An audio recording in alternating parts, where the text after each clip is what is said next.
Hello there, it's Sunday, January 31st, and we are making the drawer that goes underneath the refrigerator cabinet. To be a little bit more precise, this is where the refrigerator is going to be, and there's a little drawer that's going to be underneath it right there. To get started, I cut a piece of plywood out that I'm going to use for the bottom of the drawer, but I cut it the size of the opening just to verify my opening dimensions.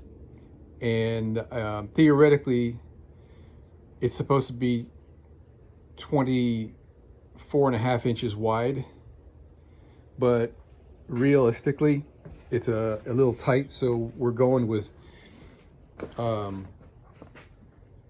20. We're just taking a 16th off the width. Should be 24.5, but we're going to go a little bit light. The drawer slides take a 1/2 inch width of space. So 2 drawer slides would be 1 inch. So theoretically, we should have a 23.5 inch wide drawer. So instead of we're taking off an extra 16th. It's going to be 23 7/16 wide. The depth of the opening is 26.5. We're taking off 2 inches, so we're going 24.5 inches deep. The height we have available is 5 3/16. If I subtract 3/16 for space between the top of the drawer and the top of the opening, leaves me with 5 inches. And we're going to make the drawer 3/4 of an inch off the floor, because we're going to have about 10 millimeters for floor laminate, maybe a 1/4 inch, but it could be 10 millimeters. And then an extra 3/8 of an inch space from the bottom of the drawer to the floor. So that gives me 4 1/4 inch drawer height. The face plate is going to be 5 3/16 high, 25 1/4 inches wide. So let me get started, and I'll show you how the progress goes. All right, so here's the beginnings of our drawer.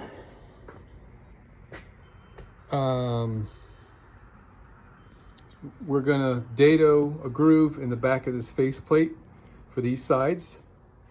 And this is why I designed the drawer where this goes in between these, because the sides of the dado need to match this piece exactly up here. Now, this is not fine cabinetry, okay?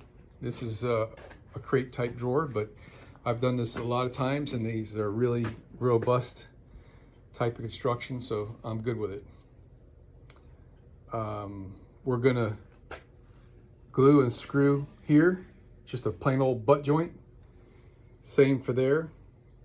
And over here, we're gonna glue and screw this way with that little dado that we're gonna put in there. The bottom, we're just gonna screw to the bottom with glue, and that's gonna be it. All right, so I just realized now, talking to you guys, got a little bit of an oversight.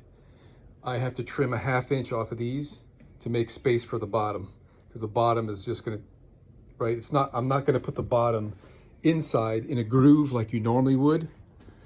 And the reason for that is this drawer is kind of shallow. By the time I put a groove in here and then the 1/2 inch plywood, we're only gonna have like 3 inches left of drawer. So I'm doing it without the groove on the bottom to save that little extra piece of space in this drawer. You'll see. Okay, we have a drawer. Very simple to make. I did decide to go ahead and put a groove for the plywood. So that's just glued in with Titebond 2. Okay, and in the front, we've got the Craig's jig we put in there. Little Mrs. wanted the screws on the inside. She gets what she wants sometimes. Yes. And over here, just a simple butt joint. Countersunk holes. Sanded. Use the router on all the edges. And I built it on my table saw table, so it's nice and straight.